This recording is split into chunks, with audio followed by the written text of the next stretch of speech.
Ted? Teddy? Gising na naman na oh. Papasok na si Dita sa school. Bantayan mo muna si Pen. Ano ba yan? Inaantok pa ako eh. Hindi ba pwedeng isama mo na lang si Pen? Hindi pwede. Alam mo naman na kagagaling lang niya sa trangkaso eh. Baka mamaya mabinat pa ang bata. Pambirang buhay ito. Minsan na nga lang matulog dito sa bahay, aabalahin pa talaga. Kay Ate Cheka sana iiwan si Pen. Kaso hindi pa siya umuwi mula pa kahapon eh. Saan ba kasi nagpunta yung kapitbahay natin? Ang alam ko, dinalaw ang mga magulang na nakatira sa bahay ng kapatid niya. May magulang pa pala ang babaeng yun? Oo naman. Ano naman ang akala mo sa tao? Ang mabuti pa, tumayo ka na dyan. Kainis naman talaga oh. Minsan na nga lang akong humingi ng pabor sa'yo. Ang dami mo pang reklamo. Kung ikaw kaya ang abalahin habang natutulog, hindi ka mabibwisit? Sandali lang naman ako eh. Baka nga wala pang isang oras nandito na ulit ako. Siguraduhin mo lang ha. Oras akong pag-uwi mo. Baka mamaya kung saan ka na naman magpunta. Kapag wala ka pa, iiwan ko talaga itong si Pen. Ikaw kung magsalita ka, akala mo hindi mo anak yung pinapaalagaan ko sa'yo. Ikaw ang nanay. Tapos sa akin mo pinapaalagaan yung anak mo? Anong klase kang ina? Ay, kung meron lang sana akong pwedeng mapag-iwanan, hindi ko talaga iiwan sa yung anak natin. O sige na, umalis na kayo. Bumili ka nga pala ng ulam sa may labasan ha. Sigurado gugutumin ako sa pagbabantay ng anak natin. Oo na, sige, aalis na kami. Hinalikan ko pa ang bunso kong anak na nasa kuna. Binigyan ko pa siya ng bote ng gatas para hindi umiyak kapag umalis kami ng ate niya.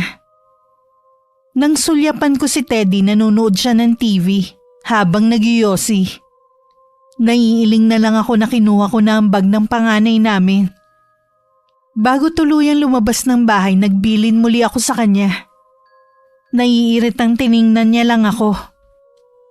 Nung pauwi, gaya ng bilin ni Teddy, dumaan pa ako sa bilihan ng ulam. Malapit na ako sa amin na madaanan ko si Teddy sa may court kasama ng mga tropa niya. Oh, anong ginagawa mo dito? Nasaan si Pen? Bakit ngayon ka lang?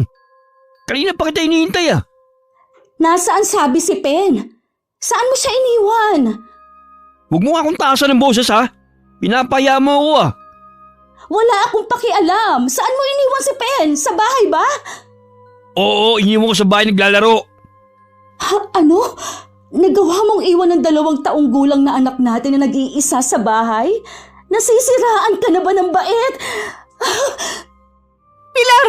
Diyos ko! Si Pen! Dalhin natin sa ospital! Dalihan natin! Tumawag kayo ng tricycle o ambulansya! Ano ba nangyari kay Pen? Ha? Bakit wala siyang malay? Bakit siya basang-basa? Naabutan ko siyang nalulunod sa may timba! Ano ka mo? Ang anak ko!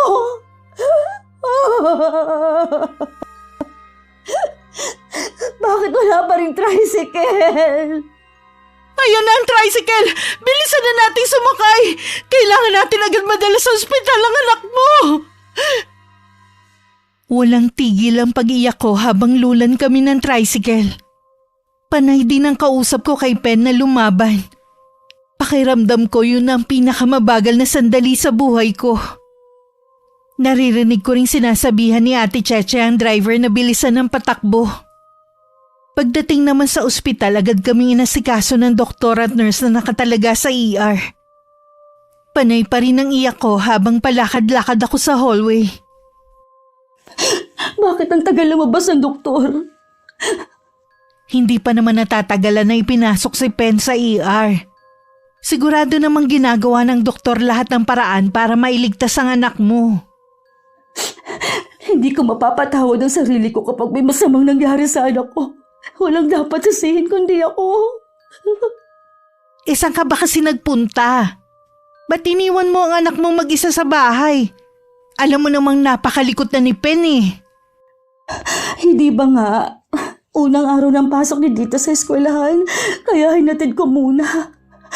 Hindi ko naman maisama kasi kagagaling lang sa sakit. Baka ka ako mabinat eh. Ito naman kasing si Teddy. Hindi man lang maasahan. Sabi ko, sandali lang ako eh. Ibig mong sabihin, ibinili mo kay Teddy ang pagbabantay sa bata? Eh bakit niya iniwan ang anak niyo? Nag-iisip ba ang asawa mo, ha? Malikot na ang ganong edad ng bata. Huwag ka lang malingat eh, baka kung ano nang nangyari. Ewan ko ba sa taong yun? Nadatnan ko na lang siya sa basketball court kasama ng mga kaibigan niya. Nang tanungin ko kung nasaan ang anak namin, sabi niya, iniwan niya naglalaro sa bahay. Tapos ngayon wala siya. Parang baliwala lang sa kanya ang nangyari ah. Hindi ko na nga siya naalala kanina eh. Sobrang taranta ko. Pasensya ka na sa sasabihin ko ha. Sa lahat ng lalaki, ang asawa mo ang pinakawalang kwenta. Hindi ko alam sa'yo kung bakit hanggang ngayon eh. Hindi mo pa magawang hiwalayan. Pwede ba Ate Che? Huwag na muna natin pag-usapan yan. Hindi ito ang tamang oras at lugar. Sa tingin ko, ito na ang tamang oras para magising ka, Pilar. Aba, kailan ka pa matatauhan ha? Kapag tuluyan nang nawala ang mga anak mo? Noong una si Ditas ang muntik nang hindi makauwi. Ngayon naman ito ang nangyari kay Pen. Natagalan kasi ako kanina sa pag-uwi. Alam mo naman si Teddy, napaka mainipin masyado. Hindi dahilan yun para iwan niya ang anak niyo. Nasaan na ang utak niya? Ano, puro palaki na lang ba siya ng katawan tapos utak niya lumiliit? Pwede ba Ate Che, huwag mo muna akong sabihan ng kung ano-ano. Magulo pa talaga ang isip ko ngayon eh. Ang sabihin mo, ayaw mo nakakarinig ng hindi magandang salita laban sa asawa mo. Kung tutuusin nga pwede mong kasuhan ng asawa mo dahil sa kapabayaan niya. Sige, pagtanggol mo ang asawa mong walang kwenta. Hindi ko siya ipinagtatanggol. Kakausapin ko naman siya sa kung ano ang nangyari. Kung bakit niya iniwan si Pen mag-isa. Ano pa ba ang dahilan niya? Siyempre, mas mahalaga sa kanya ang makasama ang barkada niya kesa magbantay sa anak. Nandito na ang doktor. Dok, ano po ang lagay ng anak ko? Ayos lang po ba siya? Para ako nabunutan ng tinik sa dibdib nang sabihin ng doktor sa amin na ligtas na ang anak ko. Napayakap pa kami sa isa't isa ni Ate Che. Bukas daw pwede nang iuwi si Pen. Nang araw na yun si Ate Che muna ang sumundo kay Dita sa eskwelahan. Hanggang makauwi kami, tanging si Ate Che lang ang kasama ko. Ni Anino kasi ni Teddy hindi man lang nagpakita sa ospital. Hindi man lang ako tinawagan para kumustahin ang anak namin. Katutulog lang nun ni Pen nang dumating si Teddy sa bahay. Hindi naman siya makatingin sa akin ng diretsyo. Nakauwi na pala kayo. Kumusta na si Pen? Kanina lang kami nakauwi. Ayos naman ang anak natin. Salamat kay Ate Che. Dahil kung nahuli siguro siya ng dating, baka ngayon pinaglalamayan ng anak natin. Pasensya ka na sa nangyari ha. Hindi ko naman sinasadya eh. Iniwan ko lang siya naglalaro dito sa bahay eh. Hindi ko alam kung ano nangyari. Bakit siya napunta sa likod at nahulog doon sa timbang may tubig? Ganoong edad kasi ng anak natin, malikot na. Kailangan talaga hindi inaalisan ng tingin. Ilang minuto ko pa lang namang iniiwan yung anak natin eh. Sana naman maging aral na sa'yo ang nangyari. Huwag mo namang hayaan na tuluyang mapahamak ang mga anak natin. Pangako, hindi na maulit ang nangyari. Natutulog ba si Pen? Oo, mahina pa siya hanggang ngayon. Pilar, meron ka ba dyan? Kahit magkano lang. Ibinili ko na ng gamot ni Pen. Pambaon na lang ito ni Ditas bukas. Ibabalik ko na lang sa'yo kapag nakapag-extra ako ng trabaho. Lagi namang ganyan na sinasabi mo eh. Kapag kumita ka naman, sa sarili mo pa lang kulang pa yung pera. Nakakahiya naman kasi sa mga kumpare ko kung wala akong ambag sa alak eh. Hayun, uunahin mo na naman ang pag-iinom mo. Kailan ka ba magbabago talaga? O may pag-asa ka pa ba na magbago? Na-aksidente na nga ang anak natin dahil sa kapabayaan mo eh. Bisyo pa rin ang inahatupag mo. Kung wala kang ibibigay, huwag ka na lang kumuda. Ang dami mong pang sinasabi. Kung ayaw mo palang na pagsasabihan ka, huwag kang humingi sa akin ng pang-inom mo. Hirap na nga ako sa pagkita ng pera. Ikaw naman kung umasta ka, akala mo kung sinong binata. Kung hindi ka pa pala handa sa responsibilidad, sana hindi ka na muna nag-asawa. Tama na nga. Nakakarindi ka na eh. Pare-pareho lang naman ang sinasabi mo eh. Wala ka naman kasing pagbabago sa ginagawa mo eh. Sa araw-araw na lang, puro ka nalang bisyo, barkada, at hingi ng pera na akala mo may patago ka sa akin. Buwisit na buhay ito! Huwag kang sumigaw. Alam mong natutulog ang anak mo. Wala akong pakialam! Kita mo yung ugali mo? Kanina lang akala mo kung sino kang maamong tupa. Ngayon naman, lumabas na naman ang tunay mong ugali dahil lang sa hindi ka napagbigyan. Paano? Ang damot mo eh! Hindi ka ba makaintindi, ha? Wala nga akong pera dito. Sapat lang to para sa mga bata. Tsaka pinambili ko ng gamot, inutang ko pa nga yun eh. Kung alam mo lang nakaliwat ka na ng utang ko. Masakit na nga ulo ko sa mga problema dito sa bahay. Ang daldal mo! Bahala ka na nga sa buhay mo! Ako naman talagang laging bahala sa pamilya natin eh. Kailan ka ba naasahan, ha? Sige! Umalis ka! Doon ka sa mga kaibigan mong kaugali mo! Para akong nauupos na kandilang napaupo na lang. Mabuti na lang hindi nagising si Pen sa pagkakatulog. Naabutan pa ako sa ganung ayos ni Ate Che. May dala pa siyang mangkok ng ulam. Alam mo, sa itsura mo mukhang nag-away kayo ni Teddy. Ano, pinagsabihan mo ba siya sa nangyari kay Pen? Oo, pero hindi yun ang pinagbulan ng pagtatalo namin. Siguro humingi na naman ng pambili ng alak, no? Nakita ko kasi sila nagkukumpulan ng mga tropa niya sa labas eh. Hindi na yata magbabago pa ang asawa ko. Gusto ko na talagang sumuko sa ugali niya. Lagi naman ganyan ang sinasabi mo eh. Isa pa lang ang anak niyo, bukang bibig mo na yan. Sa totoo lang eh, nakakapagod ka ng pagsabihan. Kaya lang hindi naman kita matiis eh. Naku, pasensya ka na, Teha. Ayoko na kasi na matulad sa akin ng mga anak ko na lumaki na hindi kumpleto ang pamilya. Alam ko, naiinis ka na sa katigasan ng ulo ko, pero nandyan ka pa rin para tulungan ako. Sobrang laki ng utang na loob ko sa'yo, lalo na itong pagkakaligtas mo kay Pen. Naiintindihan naman kita sa bagay na yan. Kaya lang hindi lang kasi ikaw ang nahihirapan eh, pati ang mga anak mo.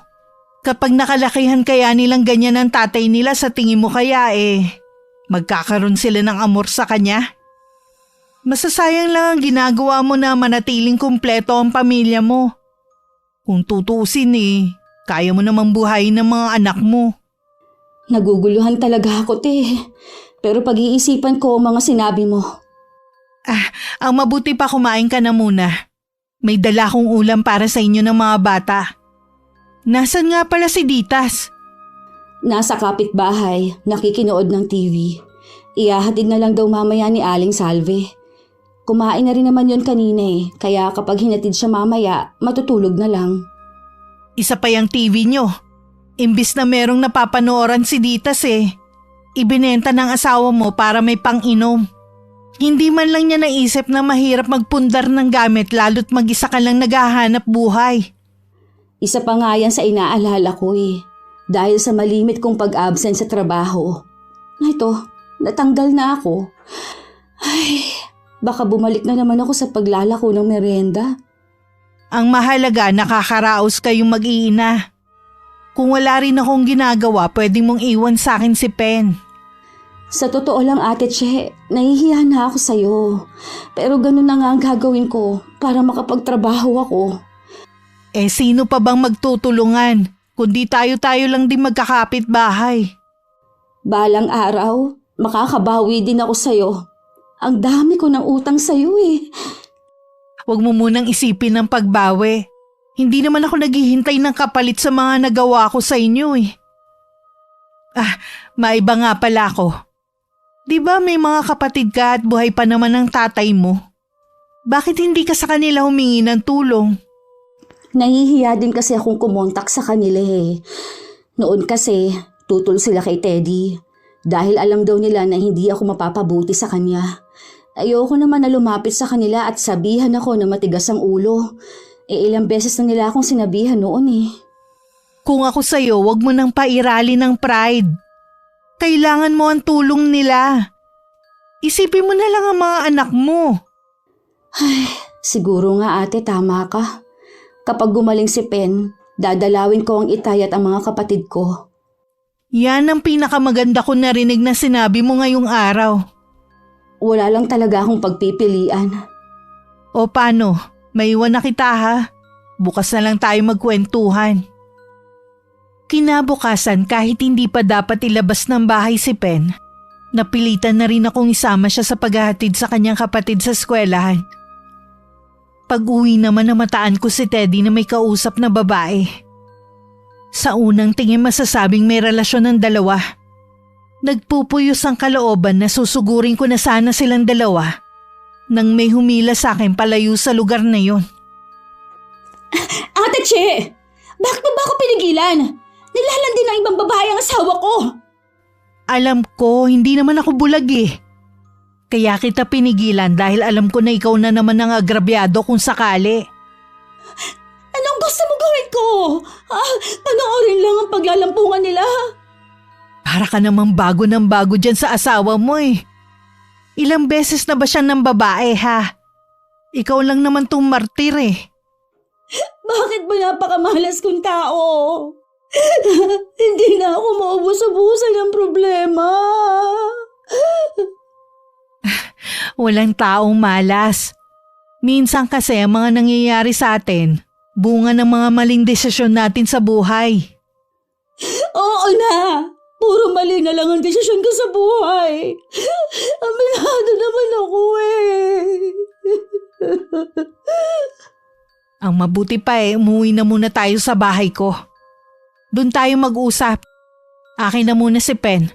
Baka mamaya mabitiwan mo pa ang bata. Ayoko na talaga, Ate Che. Pagod na ako. Iiwan ko na si Teddy. Bahala na siya sa buhay niya. Susuportahan kita sa plano mo. Hindi ko na rin kasi kayang nakikita kayo nahihirapan ng mga bata eh. Ihahatid ko pa kayo sa pupuntahan ninyo. Sana lang mapanindigan mo na hindi na bumalik sa asawa mo. Hindi na talaga, ate. Magsama na lang sila ng babaeng yun o kung sino mang babae ang gusto niyang kasamahin. Ang bigat mo, Pen. Kaya pala nangangayayat ang nanay mo sa pagbuhat sa iyo eh. Nagtataka siguro tong anak mo kung bakit nandito kayo ngayon sa bahay imbes na umuwi kayo sa inyo. Maupo muna kayo. Ikukuha kita ng maiinom. Mabuti na lang wala tayong nakasalubong ng mga tsismosa sa daan. Walang magtatanong kung bakit ka umiiyak. Sa totoo lang, wala na akong pakialam sa kanila eh. Mula nang mapatira kami dito, wala na silang ginawa kundi pagchismisan kami ni Teddy. Namanhid na lang ako sa kanila. Wala naman silang ambag sa buhay namin. Sa bagay nga. Oh, inumin mo muna tong malamig na tubig. Sa'yo naman tong biskwit, Pen. Masarap yan. Salamat, te. Para talagang sasabog ang dibdib ko kanina. Hindi ko na naisip na kasama ko pa ang anak ko. Para ka talagang anghel. Ilang beses mo na kasing iniligtas ako sa kapahamakan o di kaya sa alanganing sitwasyon. Baka yun talaga ang papel ko sa inyong mag-iina. Sigurado naman na hindi pa uuwi si Teddy sa bahay. Mabuti yon para maimpake ko ng mga gamit namin. Para pagdating ni Ditas, diretso na kaming aalis. Sino palang kasabay ni Dita sa pag-uwi mamaya? Nakisuyo na lang ako kay Aling Mona. Magkaklase kasi si Ditas at ang apo niya. Alam niya kasi nakagagaling lang ni Pen sa ospital. Huwag ko na raw pagurin ng bata. Kahit walang iya ang asawa mo, bumawi ka naman sa mga kapitbahay nating mga mababait at maaasahan talaga. Wag mo nang isama ang mga tsismosa ha. Iwan mo na lang muna dito si Pen. Mag-ayos ka na ng mga gamit nyo. Kinalma ko muna ang sarili ko bago umuwi sa amin. Sanay na naman si Pen kay Ate Che kaya hindi na siya humabol nang umalis ako. Nasa kalagitnaan na ako ng pag-iimpake ko nang biglang dumating si Teddy. Nagulat pa siya nang makita ang mga maleta sa sala. Anong ibig sabihin nito? Aalis na kami ng mga anak mo para maging malaya ka ng gawin ang lahat ng gusto mo. Kung dahil to sa nangyari kahapon, sorry na. Patawarin mo na ako. Hindi lang yon, kundi ang pati ang pakikipagharutan mo sa ibang babae. Hindi mo na ako binigyan ng kahihiyan. Dito pa talaga, sa mismong lugar natin. Hindi kita maintindihan eh. Huwag ka nang magmaang-maangan pa. Kitang-kita ko kanina kung paano ka makipaglampungan sa ibang babae. Yung kanina palang sinasabi mo. Wala lang yun. Binigyan mo naman kagad ng mali siya eh. Huwag mo na akong gawing tanga. Buti sana kung hindi mo pa ulit-ulit na ginagawa sa akin to. Nakakapagod ka na. Lahat na ng masamang ugali, nasa'yo na. Alam mo naman pala ang ugali ko eh. Bakit pinagtiyagaan mo pa rin ako? Nakikisama lang ako sa'yo dahil sa mga bata. Dahil ayokong lumaki sila na hindi buo ang pamilya gaya namin magkakapatid. Kaya lang, nakakapagod ka ng kasama sa buhay. Sige, umalis ka! Nagsasawa na rin naman ako sa walang tigil mong pagbubunganga. Araw-araw na lang ba naman? Kaya wala na akong pakialam sa inyo. Siguraduhin mo lang na hindi na kayo babalik dito. Hindi na talaga. Maghanap ka na lang ng babaeng tatanggap sa pagiging batugan mo. Talaga bang desidido ka na sa desisyon mo? Oo naman. Total, wala namang pagbabago sa'yo. Hindi biro na mag-isa magpalaki sa mga bata. Kaya sana naman mag-isip ka muna kung itutuloy mo ang pag-alis. Kahit naman nandyan ka di ba? Mag-isa ko pa rin namang pinalalaki ang mga anak ko. Alam ko na ikaw ang mas pagod sa pag-aalaga sa kanila. Pero nakakatulong din naman ako sa'yo kahit papano . Kahit ano pang sabihin mo, buo na ang desisyon ko. Hindi mo na ako mapipigilan pa. Kilala kita, Pilar.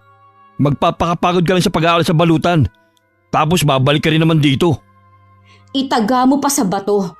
Hindi na kami babalik ng mga anak mo dito sa impyernong bahay mo. Grabe ka naman magsalita. Akala mo naman hindi naging pugod ng pagmamahalan natin ang bahay na ito? Pwede ba?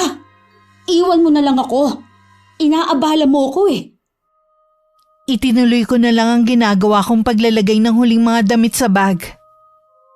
Narinig ko pa ang padabog na paglabas ni Teddy sa bahay. Mabigat sa loob ko ang gagawin ko, pero kailangan kong magpakatatag. Hinintay ko lang na dumating si Ditas at tumalis na rin kami. Hinatid pa kami ni Ate Che sa mismong bahay ng tatay ko. Pilar? Bakit may mga dala kayong bag? Tay, pwede po bang dumito na muna kami ng mga apo ninyo? Oo naman. Ang totoo nga niyan matagal ko na kayong hinihintay na dumalaw. Salamat po. Siya nga po pala ang kaibigan ko, si Ate Che. Masaya po akong makilala kayo. Lagi po kayong kinikwento ni Pilar. Matagal ko na rin po siyang kinukumbinsi na umuwi na sa inyo kaysa magtiis sa piling ng asawa niya. Noon pa alam kong hindi na maayos ang relasyon yung mag-asawa. Mabuti naman at natauhan ka na rin. Batawarin niyo po ako kung hindi ako nakinig sa inyo noon. Nahihiya din po kasi ako umuwi dito Alam mo anak, kahit paulit-ulit ka pang magkamali, tatanggapin pa rin kita sa bahay na ito. Kayo ng mga apo ko. Salamat po, Tay. Nakoy, tama na nga itong iyakan natin. Baka nagugutom na kayo. Mabuti pang kumain muna kayo. Naku po, kanina pa po kami nagugutom Sakto lang kasi ang dala naming pera. Tamang-tama, maraming yan ang ulam si Renz kanina. Mga tira sa handa niya kahapon. Ay, oo nga po pala. Birthday niya kahapon. Kumusta na po pala sila ng pamilya niya? Ayos naman sila. Maupo na muna kayo rito. Iinitin ko lamang yung mga ulam. Sandali lang naman to Maraming salamat po, Mang Teban. Mabuti na lang po napilit ko si Pilar na umuwi na dito. Para na nga akong sirang plaka sa kakasabi sa kanya eh. Nagpapasalamat din ako na nakatagpo ng mabuting kaibigan ng anak ko habang malayo kami sa kanya ng mga kapatid niya. Naging mabuti rin naman pong kaibigan sa akin si Pilar. Kumain na muna kayo. Akin na muna si Pen. Ako na lang muna ang magpapakain sa kanya. Sige na Ditas Apo, kumain ka na. Mamaya ay makipaglaro ka sa mga pinsan mo ha. Ikaw ba'y nag-aaral na? Naku, pasensya na po, mahiyain si Ditas. Opo tay, kinder na nga po siya. Ngayon po na dito na kami titira, mapipilitan po akong patigilin muna siya sa pag-aaral. Kakaumpisa pa lang naman ng klase, pwede pa siyang ihabol. Teacher naman ang hipag mo sa eskwelahan dito. Pwede ko siyang pakiusapan na ipasok si Ditas. Maraming salamat po tay. May solusyon na ang isa kong pinoproblema. Ayoko naman po talaga na tumigil sa pag-aaral si Ditas. Isa na lang ang problema mo, yung makapaghanap ng trabaho. Talaga bang hindi na magsusustento sa inyo si Teddy? Wala naman po siyang trabaho kaya wala din po siyang ibibigay. At kahit kailan po hindi siya naging responsableng padre de pamilya. Kung alam niyo lang po kung ano naging buhay ng kaibigan ko. Ay nako, wala na tayong magagawa sa taong ayaw magpakama sa kanyang mga anak. Kung gusto mong magtrabaho, hindi kita pipigilan. Pwede naman akong maghatid sundo kay Ditas kapag naipasok na siya sa eskwelahan. Si Fred naman, pwede namang kuhanan ng mag-aalaga. Maraming pwedeng upahan dito ng mga kakilala ko. Hindi po ba makakaabala sa inyong mga anak ko? Ano ka ba? Huwag mong isipin na abala sila sa akin. Mga apo ko sila. Walang ibang dadamay sa inyo kundi ako. Ayoko lang po kasi na makarinig sa mga kapatid ko ng kung ano-ano. Pilar, wala ka maririnig sa mga kapatid mo. Maintindihan ka nila. Kaya lang naman sila nakakapagsalita ng hindi maganda dati. Dahil lang tutol sila na sumama ka kay Teddy. Nahihiya lang po kasi ako sa kanila. Natitiyak ko sa iyo na matutuwa ang mga yon kapag nalaman na umuwi ka na rito. Sana nga po, tay. Namimiss ko na rin sila Hindi pa rin mawala ang pangamba sa dibdib ko sa nalalapit naming pagkikita muli ng mga kapatid ko. Malaki rin kasi ang hiya ko sa kanila dahil nagawa ko silang sagutin noon. Dahil sa pagtatanggol kay Teddy. Nawala lang ang kaba ko nang pumunta sila sa bahay at mainit nila akong tinanggap. Maiyak-iyak pa ako na gumanti ng yakap sa kanila. May ilang oras din sila naglagi sa bahay at ang pamilya nila. Para tuloy may reunion. Hindi ko na rin pinauwi si Ate Che. Hindi mo nasabi sa akin na puro pala lalaki ang mga kapatid mo at ikaw ang bunso. Ang nabanggit mo lang sa akin 4 kayong magkakapatid at pamilyado na kayong lahat. Nakalimutan ko lang sabihin sa'yo. Sa bagay tuwing napag-uusapan kasi ang pamilya mo lagi kang umiiwas Sa tingin ko, magiging maayos na ang buhay nyo dito.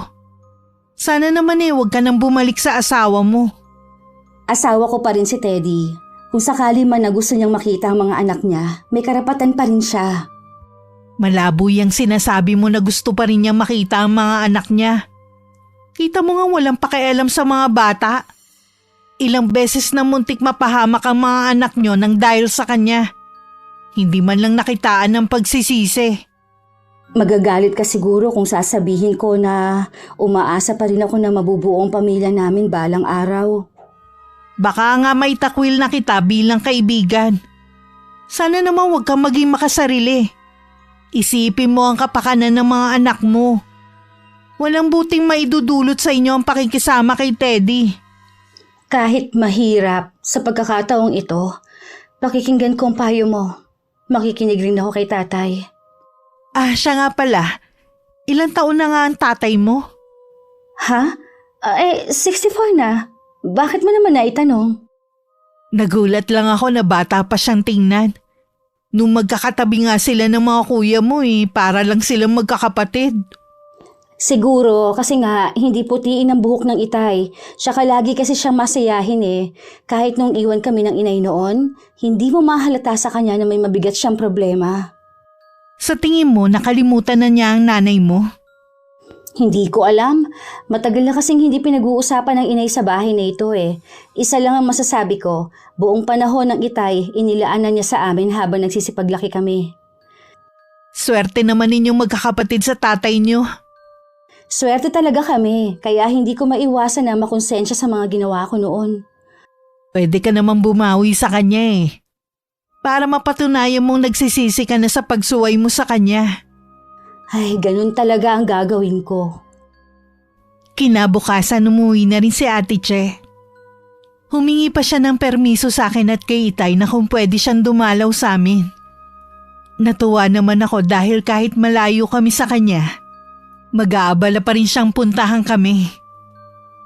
Dahil may duty ang Itay, madalas na kami lang ang naiiwan sa bahay. 1 linggo na kami sa bahay ng Itay nang ibalita niyang pwede akong magtrabaho sa pinapasukan ng hipag ko. Ang sabi ng ate Weg mo, kumpletuhin mo na raw ang mga requirement mo. Siya na raw ang bahala sa'yo. Ako na muna ang bahala sa lahat ng mga gastusin mo sa pag-a-apply mo. Tay, 30 na po ako. Pwede pa po ba ako sa pinapasukan ni Ate Weng? Sinabi ko naman sa kanyang edad mo. Wala raw problema dahil hanggang 40 ang tinatanggap sa kanila. Basta malinaw ang mga mata mo at makapasa ka sa medical. Sana naman po makapasok ako sa pinapasukan ni Ate Weng, ano? Para naman hindi sayang ang gagastusin ninyo sa akin. Malakas ang paniniwala ko na matatanggap ka ron. Marami na rin naman naipasok ang hipag mo ron eh. Paano po kaya ang mga bata? Di ba sinabi ko naman sa iyo ako nang bahala kay Ditas. Bago ko mag-duty sa barangay ihatid ko muna siya. Tungkol kay Pen naman, maaaring mag-alaga si Tesing na kapitbahay natin. Subok na siya sa pag-aalaga at talagang mabait sa mga bata. Maraming salamat po, Tay, ha? Anak, hindi mo kailangan magpasalamat. Ang hiling ko lang sana ayusin mo ng buhay mo, ha? Huwag mong sayangin ang pagkakataon na ibinibigay sa'yo. Hindi lahat nabibigay ng pangalawang pagkakataon. Opo, Tay. Bukas na bukas din mag-asikaso ko na ng mga kailangan mo. Wala naman akong duty bukas sa barangay Ngayon ko lang po napagtanto na hindi naman ako ganun kamalas. Wala namang taong malas Isipin mo na lang na pagsubok lang ang nangyayari sa'yo. Ngayon nalampasan ko na. Sana naman puro magaganda naman ang mangyari sa amin ng mga anak ko. Manalig ka lang sa may kapal at lahat ang ihilingin mo ibibigay sa'yo.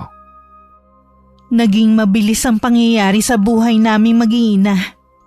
Kung nanatili siguro kami sa piling ni Teddy, siguro hanggang ngayon nagtitiis pa rin kami ng mga anak ko.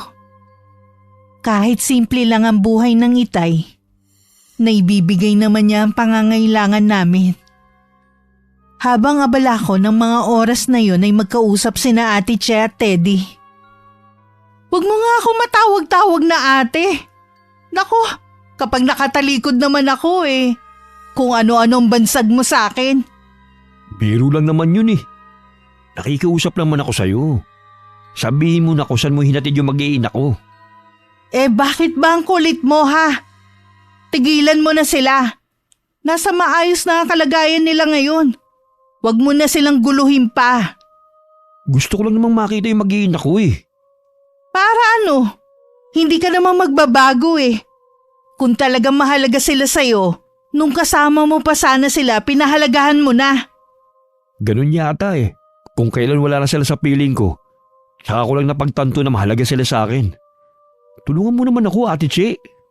Sinabi na huwag mo akong tawaging ate. Si Pilar lang ang pinapayagan kong tawagin akong ate.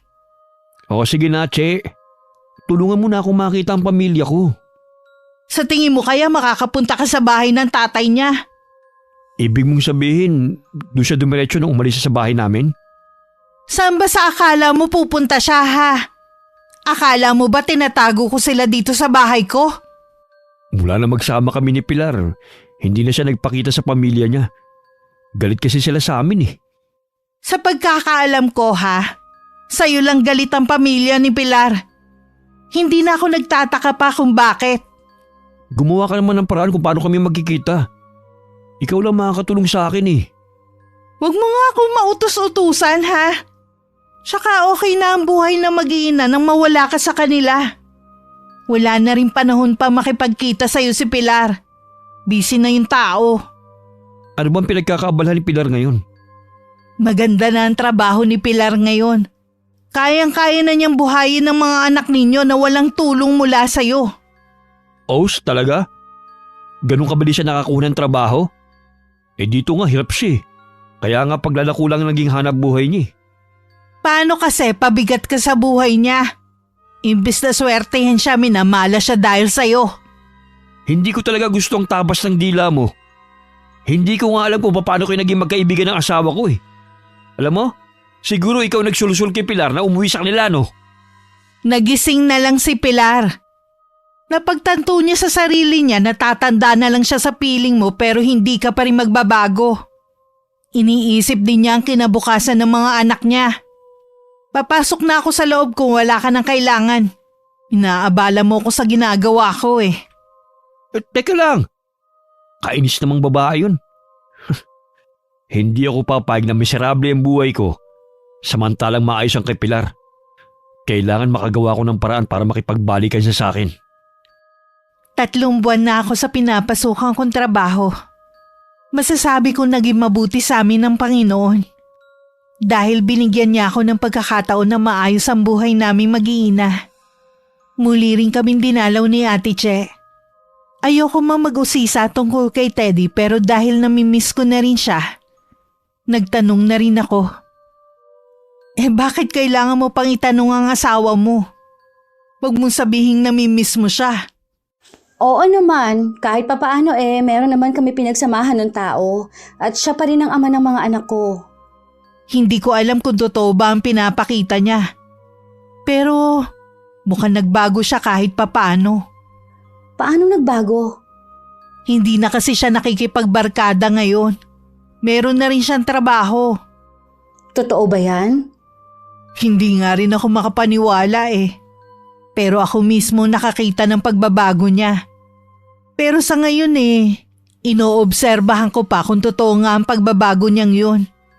Mukhang nakatulong sa kanya ang pag-alis ninyo. Sana nga tuloy-tuloy na ang pagbabago niya. Para din naman sa kanya yun eh. Oo nga. Kailan pa niya balak magbago pag puti ng uwak? Salamat nga pala te ha. At sinabi mo yan sa akin. Alam ko rin naman kasi na gusto mo rin makibalita sa kanya. Sino ba naman ako para ipagdamot ang bagay na yun? Maiba nga pala ako. Meron sana akong gustong sabihin eh. Mabuti nang sa akin manggaling. Ano yung sasabihin mo? Bigla mo naman akong pinakaba. Ano kasi, lagi kasi kami magka-chat ng tatay mo. Sana wag mo mamasamain ha? Yun lang ba? Akala ko naman kung ano na yung sasabihin mo eh. Kaya pala wala nang tigil ang itay sa pagsa-cellphone niya. Tapos sabi ni Ditas, lagi daw may ka-video call. Ikaw lang pala. Masaya kasing kausap ang itay mo eh. Wala namang problema sa akin. Matagal na namang hiwalay ang mga magulang ko eh. Mabuti nga yung nababaling ng atensyon ng itay sa ibang babae. Magkaibigan lang naman kami ng tatay mo. Doon na rin yun papunta. Masaya ako para sa inyo ng itay. Hindi na ako mag-aalala kay itay kung sakali. Nalulungkot din nga ako na lagi lang siyang mag-isa sa bahay eh. Kung ikaw makakatuluyan niya, magiging panatag kaming magkakapatid. Tsaka mabait ang itay. At responsable. Hindi ka niya pababayaan. Pinatataba mo naman ang puso ko. Alam mo bang ilang gabi na akong hindi makatulog? Iniisip ko kasi kung paano ko sasabihin sa iyo eh. Nai-imagine ko pa na baka bigla mo kong umbagin. Para kang sira. Kung noon ka pa nagsabi, hindi ka sana napuyat ng ilang gabi. Oo nga no. Kahit pa paano ngayon hindi na ako kakaba-kaba tuwing dadalaw sa inyo. Mula nga nun, mas napapadalas na ang pagdalaw ni Ate Che sa bahay namin. Nakitaan ko naman ng kakaibang sigla ang aking ama. Wala namang problema sa mga kapatid ko kung sakaling mag-aasawa muli ang itay. Isang araw paglabas ko sa trabaho nakaabang na sa akin si Teddy. Anong ginagawa mo dito? Kanina pa kita hinihintay. Mabuti lumabas ka na. Hindi mo pa sinasagot ang tanong ko. Ano ang ginagawa mo dito? Saka paano mo nalamang dito ako nagtatrabaho? Nadulas lang si Chen nung sabihin niya kung saan ka pumapasok. Pinuntahan kita rito at nagtiyagang maghintay para kausapin ka. Sa tingin ko, wala na tayong dapat pang pag-usapan. Matagal na tayong tapos. Tahimik na kami ng mga anak mo, kaya wag mo na kaming guluhin pa. Matagal na ako nagsisisi sa ginawa ko sa inyo. Pilar, nakikiusap ako sa'yo. Bumalik na kayo sa akin. Sa tingin mo kaya ganun lang kadali yun? Ha? Sa tagal ng pagtitiis namin sa'yo, parang bangungot nang bumalik sa piling mo. Inaayos ko na ang buhay ko. Matagal na rin ako may trabaho. At higit sa lahat, umiiwas na ako sa barkada. Di ba yun naman ang gusto mo? Ang iwasan ko masamang impluwensya sa akin. Lahat ng ayaw mong ginagawa ko dati, iniiwasan ko na. Mabuti naman kung ganon. Para din naman kasi sa ikabubuti mo yun eh. Pilar, nakikiusap ako sa'yo. Bigyan mo ako ng isa pang pagkakataon para mabumuli ang pamilya natin. Pangako, magiging mabuting asawa at ama na ako ng dalawa nating anak. Pasensya ka na ha, pero hindi ganun kadali ang hinihingi mo. Nangako rin ako kay Itay na hindi na ako makikipagbalikan sa'yo. Hindi ko siya pwedeng suwayin. Ang Itay ang tumulong sa akin para maging maayos muli ang buhay naming mag-iina kahit hindi ka namin kasama. Masusundin mo pa ba ang tatay mo kaysa mabuo ang pamilya natin? Akala ko ba ayaw mo maranasan ng mga anak mong pinagdaanan mo na hindi kompleto ang pamilya? Totoo naman, pero mas okay na hindi buong pamilya kesa naman miserable ang buhay namin sa piling mo. Nagmamakaawa ako. Nabigyan mo pa ako ng isa pang pagkakataon. Sabihin mo kung anong dapat kong gawin para mapatawad mo lang ako. Matagal na kitang pinatawad, alang-alang sa mga anak natin. Pero hindi ibig sabihin nun makikipagbalikan na ako sa'yo. Alam kong mahal mo pa ako. Siguro iniisip mo ngayong may trabaho ka na. Mas higit ka nang nakakalamang sa akin. Sa bagay, kumpara sa trabaho ko ngayon, wala man lang ako sa kalingkingan ng trabaho mo. Alam mong kahit noon, hindi ko ugali namang maliit ng klase ng trabaho. Hindi ang trabaho kong dahilan kung bakit ayoko nang bumalik sa'yo. Sabihin mo nga sa akin, meron na ba akong kapalit sa puso mo? Huwag mo nga akong itulad sa'yo ha, na kahit pamilyado na, nagagawa pa rin mang babae. Priority ko ang mga anak natin, kaya ako naghahanap buhay para sa kanila dahil wala naman ako maaasahan sa'yo.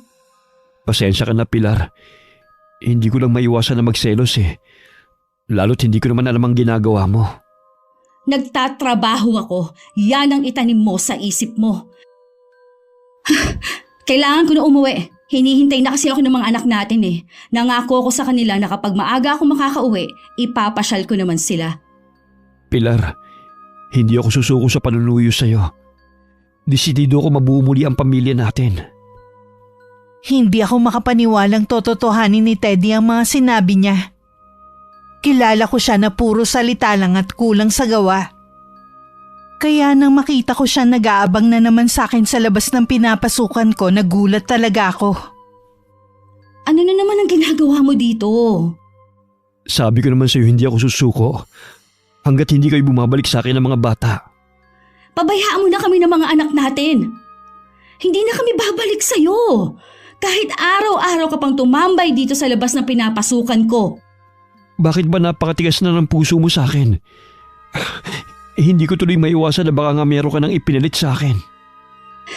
Ay, bahala ka na kung anong gusto mong isipin. Wala na rin naman akong pakialam pa. Kung kinakailangan na lumuhod ako sa iyo ngayon, gagawin ko. Bumalik lang kayo sa akin ng mga anak natin. Ano ka ba? Tumayo ka nga dyan, nakakahiya sa mga tao. Pinagtitinginan na tayo. Hindi ako tatayo rito hanggat hindi mo sinasabi na pinapatawad mo na ako. Ay, pinapatawad na kita pero hindi ibig sabihin nun, babalik na kami sa'yo. Mas mabuti na maging magkaibigan na lang tayo. Pero hindi ko kaya mawala kayo ng mga anak natin. Sige, ganito na lang ha. Tatawagan na lang kita kapag nakapagdesisyon na ako. Sa ngayon, wag mo muna akong kulitin. Umaasa ako na tatawagin mo kagad ako, Pilar. Oo naman. Sige na, umuwi ka na muna. Mahigpit pang yumakap sa akin si Teddy bago umalis. Naramdaman ko naman ang senseridad sa kanyang mga sinasabi. Yun nga lang nag-aalala ko sa magiging reaksyon ng Itay. Oras na malaman niya na pinupuntahan ako ni Teddy. Mukhang malalim ang iniisip mo ah. Tamilmil ka rin kumain kanina. May problema ka ba, Pilar? Tungkol ba sa trabaho mo? Wala pong problema sa trabaho ko. Iba po ang iniisip ko. Kung hindi sa trabaho, nung iniisip mo? Huwag mong sabihin na tungkol sa dati mong asawa ang pinoproblema mo ngayon. Kasi po tay, gusto niya makipagbalikan eh. Ibig mong sabihin nakikipagkita ka na naman sa lalaking yon? Hindi po tay. Siya po ang pumupunta sa trabaho ko. Hinihintay niya ako sa labas ng gate. Hindi ka ba nadadala sa mga naranasan yung mag-iina sa asawa mo, ha? Puro hirap lamang ang pinaranas sa inyo ng taong yun. Ano? Hihintay mo na naman mapahamak ang mga apo ko bago ka tuluyang magising? Kahit wala kang sabihin. Alam ko mga nangyari sa inyo noon. Lalo na kay Pen. Siguro po si ate siya ang nagsabi sa inyo. Alam ko po na may relasyon na kayo. Walang kinalaman si Checha sa pinag-uusapan natin. Mabuti nga nakatagpo ka ng mabuting kaibigan sa katauhan niya. Alam ko naman po na mabuti siyang tao, pero sana alam niyang limitasyon niya bilang kaibigan. Maayos na ang buhay ninyo mag-iina rito. Ano pa ba ang gusto mo? Napatunayan mo naman na kaya mong itaguyod mag-isa mga anak mo. Hindi mo kailangan ng asawang batugan. Nagbago na po si Teddy. May trabaho na po siya ngayon. Nangako rin po siya na magiging mabuting asawa at ama na sa mga bata. Talagang nabilog na naman ng lalaking yun ang ulo mo. Sa nakikita ko, handa ka na namang magpauto sa kanya. Lahat naman ng tao pwede magbago, tay. Kailangan lang po nilang bigyan ng pangalawang pagkakataon. Totoo naman. Pero hindi kasama ang asawa mo sa mga taong sinasabi mo. Kung gusto niya talaga magbago, di sana noon pa. Maawa ka naman sa mga anak mo. Huwag lamang puro kaligayahan mong isipin mo. Dahil nga po sa kanila, kaya gusto kong mabuo ang pamilya ko eh. Ayokong maranasan nila ang hindi buong pamilya, katulad ko. Lintik na katwiran na yan. Matagal nang nangyari yan. Bakit naman ang mga kapatid mo hindi ganyan mag-isip? Kung magsalita ka, akala mo ikaw lang ang nakaranas na hindi buong pamilya. Iba naman po ang mga kapatid ko. Hindi nyo rin kailangan kumpara ang naranasan ko sa iba. Hindi ko ginusto na iwan tayo ng nanay mo noon. Lahat ginawa ko para wag siyang umalis. Pero mas pinili pa rin niya ang lalaking yon. Kaya nga lahat ginawa ko para sa inyo. Ibinigay ko ang lahat ng pwede kong ibigay para maramdaman ninyo na kahit na wala ng nanay nyo, pwede pa rin tayo maging masaya. Alam ko naman po yun eh. Patawarin niyo po ako kung hindi ako kontenta sa mga ginawa ninyo sa amin. Oras na piliin mong lalaking yan. Kalimutan mo na ako bilang ama mo. Tay naman, huwag niyo naman gawin sa akin ito. Hindi ako nagbibiro. Masakit sa akin na gawin ito. Pero mas masakit sa akin na makita kang nagpapakatanga sa lalaking yon. Oras na sumama ka sa kanya. Wala ka nang aasahan sa amin ng mga kapatid mo. Bakit niyo po ba ginagawa ito sa akin? Ayaw niyo po ba na makitang masaya ako? Pagiging makasarili ang gusto mong mangyari. Kaya pag-isipan mo sana ang gusto mong gawin. Kapag umalis ka rito sa pamamahay ko, tinatapos ko ng ugnayan natin. Wala akong nagawa ng tumalikod ng Itay. Kahit anong pagmamakaawa ko, hindi na niya ako pinakinggan. Makalipas nga ang 1 linggo, sumama na kami kay Teddy. Dahil mapapalayo ako sa trabaho ko kung babalik kami sa dati namin tinitirhan, nagpasya na lang kami na umupa ng bahay. Hindi rin naman yun malayo sa bahay ng Itay. Sa bahay na lang din pumupunta ang nag-aalaga sa mga anak namin. Bakit parang hindi ka yata masaya? Inaalala ko lang kasi ang Itay. Alam ko kasi nagalit siya sa akin eh. Sa bagay, hindi ko naman siya masisi. Pagkatapos nga naman ng mga ginawa niya, ito pa ang igaganti ko. Masyado naman kasing makasarili ang ama mo eh. Hindi ka na lang niya suportahan kung saan ka magiging masaya. Ang bastos pa. Hindi na nga niya inabot ang kamay ko na nagmamano ako eh. Basta na lang niya ako tinalikuran. Pagpasensya mo na ang Itay. Masama lang ang loob niya sa naging desisyon ko. Huwag mo nang pagtakpan ng tatay mo. Alam ko naman na hanggang ngayon hindi pa rin niya ako tanggap bilang asawa mo. Hindi pa rin ako nawawala ng pag-asa na balang araw mapapatawad din ako ng Itay at matatanggap ka rin niya. Wala naman akong pakialam kung matanggap niya ako o hindi eh. Ang mahalaga sa akin, buo na ang pamilya natin. Ito naman ang gusto ko talaga ang maging buo tayo. May iba nga pala ako. Sino magbabayad sa nag-aalaga ng mga bata? Huwag kang mag-alala. Ako nang bahala doon. Tulungan mo na lang ako sa upa ng apartment at iba pang gastusin natin. Mula ngayon, katuwang mo na ako sa lahat ng gastusin natin. Hindi ko hahayaan na maghirap kayo sa piling ko. Sa araw-araw na magkasama kami ni Teddy, pinapatunayan niya sa akin na talagang nagbago na siya. Halos siya na ang gumagawa sa lahat ng gawaing bahay. Sa kabila ng pagod din siya sa trabaho. Minsan nagkita kami ni Ate Che. Kumusta na nga pala ang Itay? Galit pa ba siya sa akin? Lilipas din ang galit niya. Ang lagi niyang ang bukang bibig ang mga apo niya sa'yo. Sabi ko nga dalawin namin kayo Kaya lang mas nangingibabaw pa rin ang pride niya. Kumusta naman kayo ng mga bata? Ayos naman kami ng mga bata. Hindi talaga ako nagsisisi na binigyan ko ng pangalawang pagkakataon si Teddy. Ibig bang sabihin nagbago na talaga ang asawa mo? Ganun na nga. Kaya sana, kumbinsihin mo naman ng Itay na patawarin na rin kami at tanggapin na niya si Teddy. Alam mong hindi ko pwedeng gawin yan. Tanging tatay mo lang ang makakapagsabi kung kailan niya matatanggap si Teddy. Alam kong makikinig sa'yo ang Itay, kaya sige na, tulungan mo na kami. Pasensya ka na talaga, Pilar, ha? Hanggang ngayon kasi hindi pa rin ako kumbinsidong nagbago na talaga ang asawa mo. Obserbahan mo muna siya. Baka mamaya pakitang tao lang ang ginagawa niya. Bakit bang hirap mong pakiusapan ngayon? Samantalang kapag meron kang isusumbong sa tatay ko, ang bilis mo. Akala mo yata nakalimutan ko na ang ginawa mo. Sinisiraan mo lalo si Teddy sa tatay ko. Kung ang tinutukoy mo ang pagpapabaya ng asawa mo sa mga anak nyo na muntik ng ikapahamak ni Pen, tama lang ang ginawa ko. Nakakaawa ang mga anak mo. Hindi ko nga alam sa'yo kung bakit sa kabila ng nangyari Panatag ka pa rin naiwan sa asawa mo ang 2 bata. Hindi mo ba naintindihan ang sinabi ko kanina? Nagbago na nga si Teddy. Bakit ba hirap kayong maniwala? Dahil hindi kami bulag na katulad mo. Saksi kaya ako sa mga ginagawa ng asawa mo noon. Kaya paano niya ako makukumbinsing nagbago na nga siya? Ay, makaalis na nga. Wala namang kwentang pakikipagkita ko sa'yo. Teka, huwag ka munang umalis, Pilar. Pakinggan mo muna ako. Para din naman sa'yo ang sinasabi ko Mahirap ang magsisi bandang huli.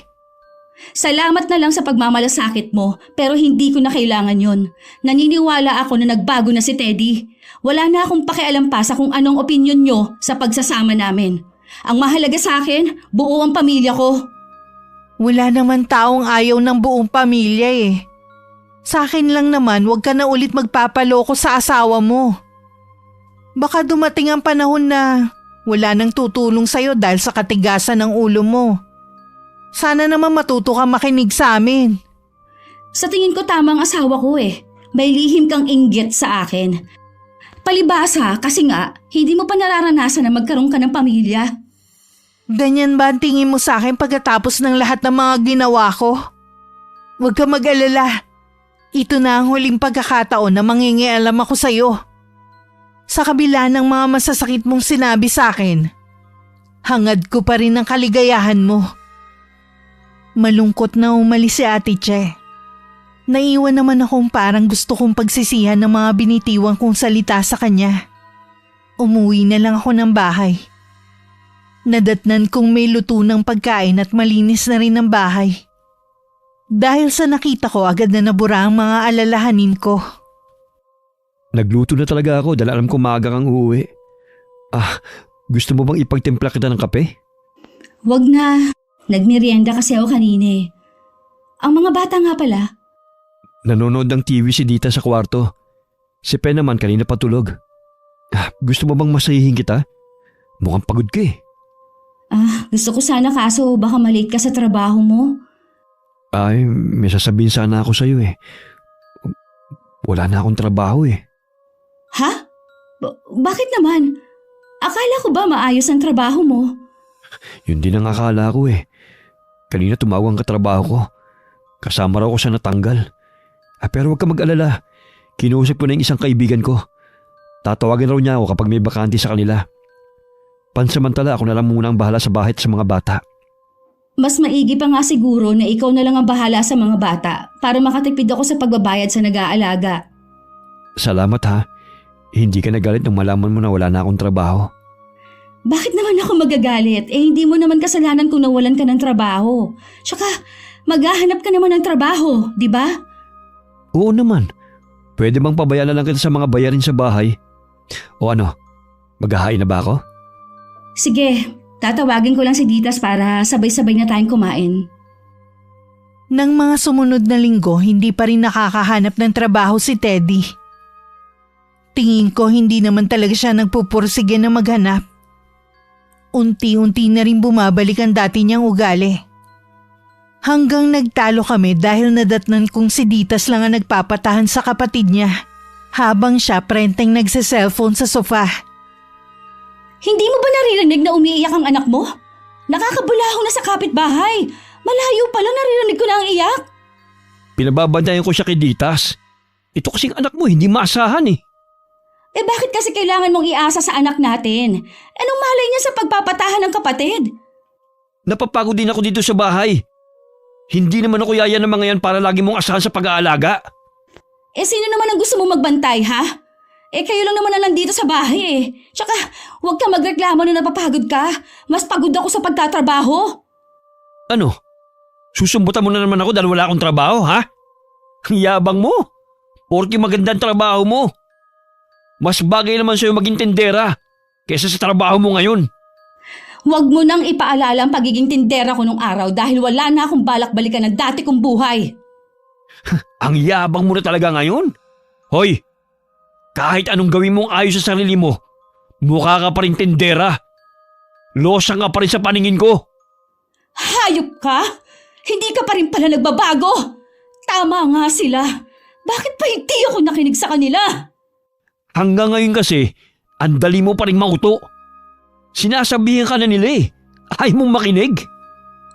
Tinalikuran ko na naman ang pamilya ko para sa'yo. Ha? Tapos ito lang pala? Ha? Ito lang pala ang mapapala ko sa'yo. Wala ka nang magagawa pa. Nasa maayos ka ng kalagayan eh.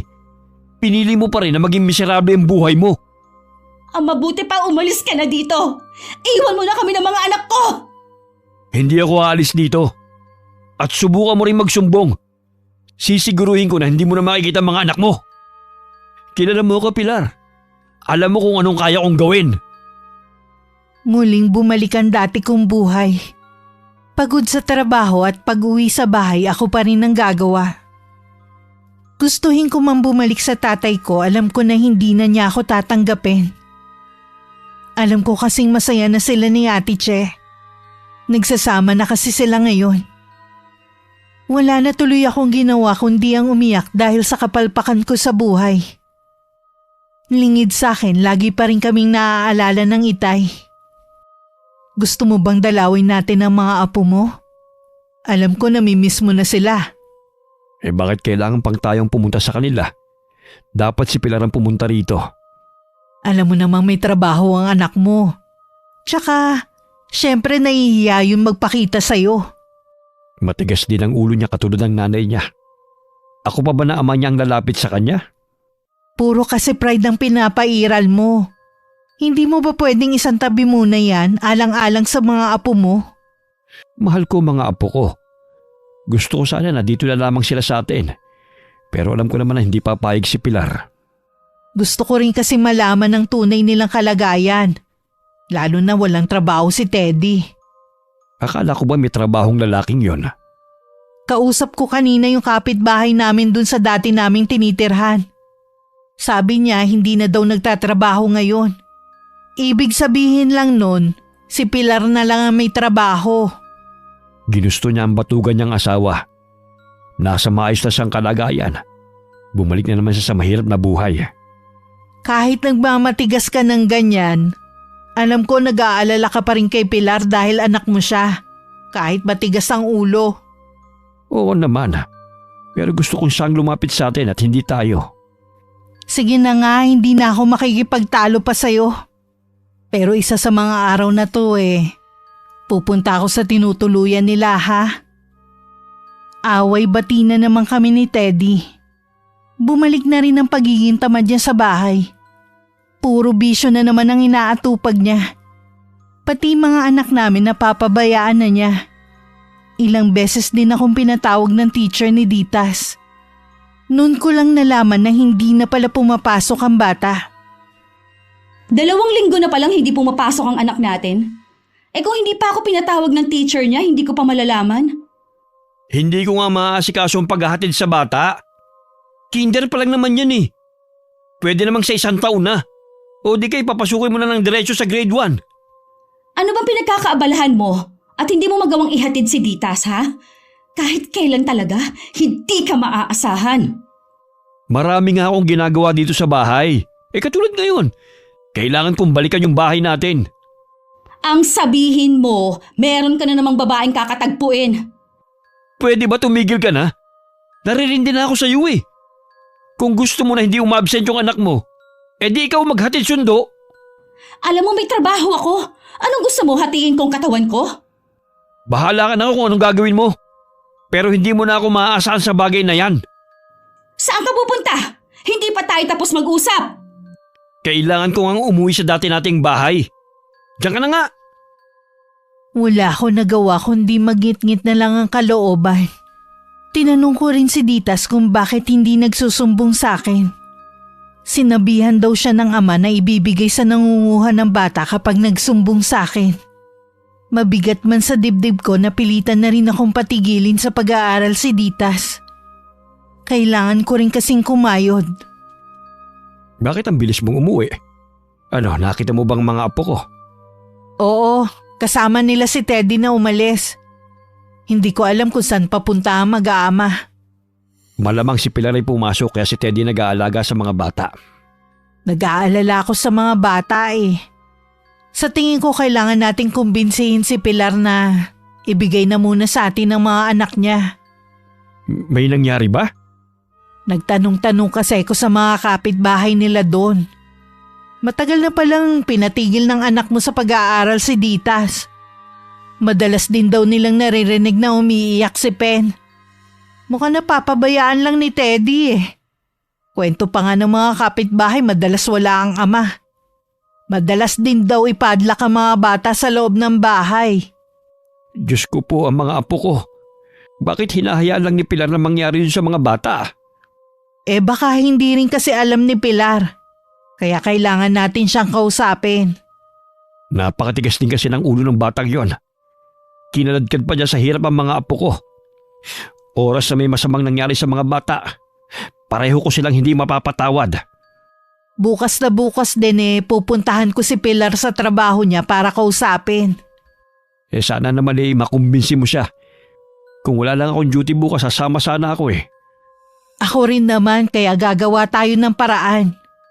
Salamat sa pagmamalasakit mo sa mga apo ko mula pa noon, kahit hindi mo sila kadugo. Hindi naman mahirap mahalin ng mga batang yun Kinabukasan nagulat ako na paglabas ko ng trabaho nakita ko naghihintay sa akin si Ate Che. Pinaunlakan ko naman siya sa gusto niyang makausap ako sandali. Merong isang kainan sa malapit. Doon na lang kami nag-usap. Tinitiyak ko sa'yo, Ate Che, na maayos na naaalagaan ng asawa kong mga bata. Nakausap ko kasi ang mga kapitbahay niyo. Nabanggit nila na hindi maayos ang pag-aalaga ng asawa mo sa 2 bata. Delikadong nasa loob sila at pinapadlak kapag aalis siya. Kung sino man na nagsabi niyan, tsak na nagsisinungaling siya. Ay, pwede ba akong sumama sa'yo? Namimiss ko na kasi ang mga bata eh.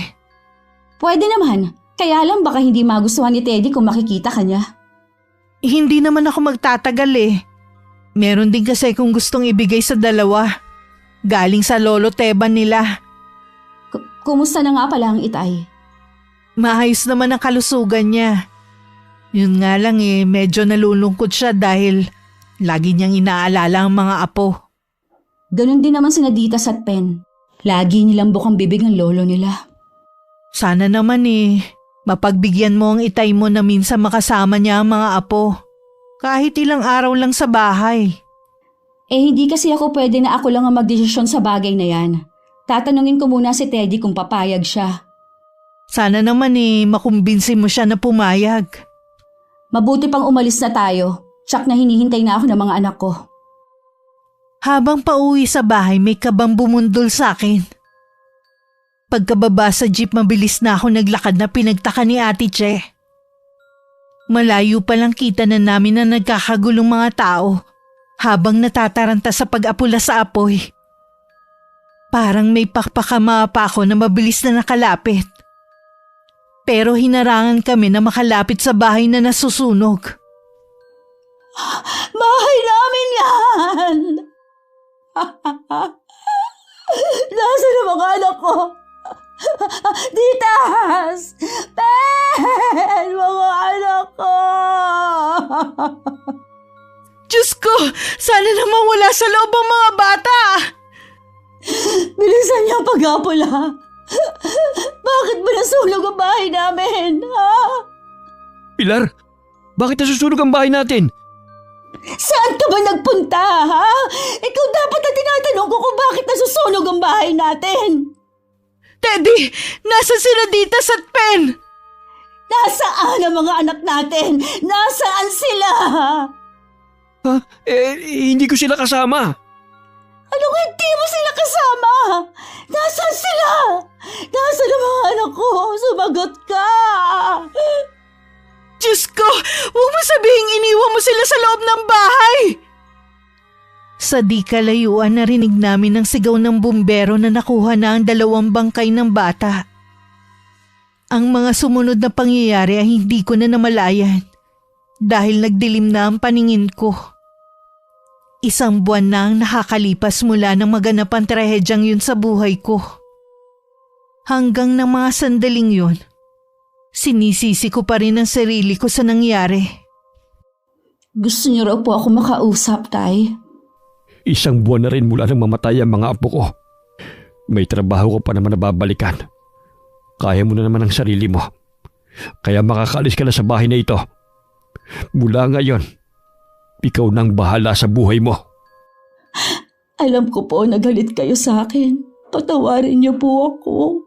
Alam ko, kasalanan ko. Kung bakit namatay ang mga anak ko. Talagang kasalanan mo. Tuwing nakikita kita, lagi ko maalala ang mga apo ko na magkayakap habang nasusunog. Dahil sa katigasan ng ulo mo, namatay sila. Itay, huwag niyo po akong paalisin. Pangako po, makikinig na ako sa inyo. Tuluyan ko na pong iniwan si Teddy. Nagsisisi na po ako sa mga nagawa ko, Itay. Huli na ang lahat. Magsisi ka man. Hindi mo na may babalik ang buhay ng 2 apo ko. Wala na po akong ibang mapupuntahan. Itay, huwag po muna kayo umalis. Kausapin niyo po ako. Saktan niyo ako.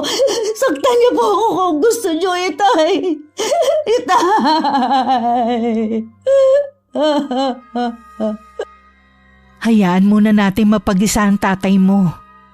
Masyado lang siya naapektuhan sa nangyari. Kung gusto mo doon ka muna sa bahay ko. Salamat, Ate Che. Ikaw lang ang hindi galit sa akin. Pati mga kapatid ko ayaw akong kausapin. Magpalamig ka na muna. Pupuntahan na lang kita doon. Ikaw na muna ang bahala sa tatay ko. Mag-iimpake na ako. Alam ko na nasagad na ang pamilya ko sa akin. Hindi ko rin naman sila masisisi dahil kasalanan ko rin naman talaga. Hanggang langit din ang galit ko kay Teddy. Ilang beses siyang nagmakaawa sa akin na patawarin siya. Pero wala na akong makapasa dibdib ko kundi puro galit. Pilar, Nandito ka lang pala? Ha? Hayop ko!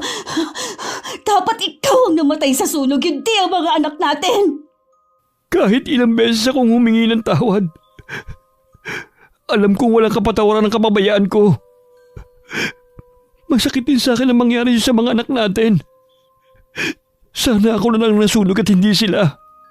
Dapat lang sa'yo magdusa habang buhay. Habang nabubuhay ako, hindi kita mapapatawad. Masunog ka na sana sa impyerno. Handa ako sa anumang parusa na naghihintay sa akin. Dahil sa'yo, tuluyan na nagalit ang pamilya ko sa akin. Nawala ng lahat sa akin. Ikaw ang malas sa buhay ko. Nagsisisi ako kung bakit hinayaan ko pa na bumalik ka sa buhay naming mag-iina. Pilar, hihingi pa rin ako ng kapatawaran sa iyo. Alam ko na hindi na rin ako magtatagal. Anong ibig mong sabihin? Hindi ko alam kung nababaliw na ba ako o ano. Pero lagi nakasunod sa akin si kamatayan. Lagi niya akong binubulungan ng mga salitang Latin. Marahil binabagabag ka na ng konsensya mo. Tama lang na unti-unti kang mabaliw. Pilar, hayla naman yung mga bumubulong. Para ako mabibigay sa lakas. Wala naman akong naririnig. Baka guni-guni mo lang yun. Tama na! Tigilan mo na ako! Oo na! Kasalanan ko nangyari sa mga anak ko. Patayin mo na lang ako. Kaysa araw-araw mo akong pahirapan. Teddy? Ha? Teka, ano nangyayari sa'yo? Umalis ka na, Pilar. Ayoko madamay ka pa. Mahal kita. Patawarin mo ko sa mga kasalanan ko sa'yo. Sa mismong harapan ko, bigla na lang nabuwal si Teddy. Akmang lalapitan ko siya nang biglang lumabas ang mga insekto sa bibig niya at sa ibang parte ng katawan niya. Natulala na lang ako sa nasaksihan ko. Samantala, pagkatapos ng huling inusal na orasyon ng Itay, isinara na niya ang pahina ng libreta. Banaag pa rin sa kanyang mga mata ang matinding galit para sa asawa ko. Matatahimik na rin kayo, mga apo ko. Sa wakas, naipaghiganti ko na rin kayo sa taong responsable sa pagkamatay ninyo. Batid ng Itay na masama ang kanyang ginawa. Pero nakahanda na siya sa kanyang kaparusahan. Nangako din siya sa kanyang sarili na yun na ang huling gagawin niyang pangbabarang. Ako naman mas pinili na magbagong buhay at kalimutan na ang mapapait na alaala. Wakas. Ted? Teddy? Gising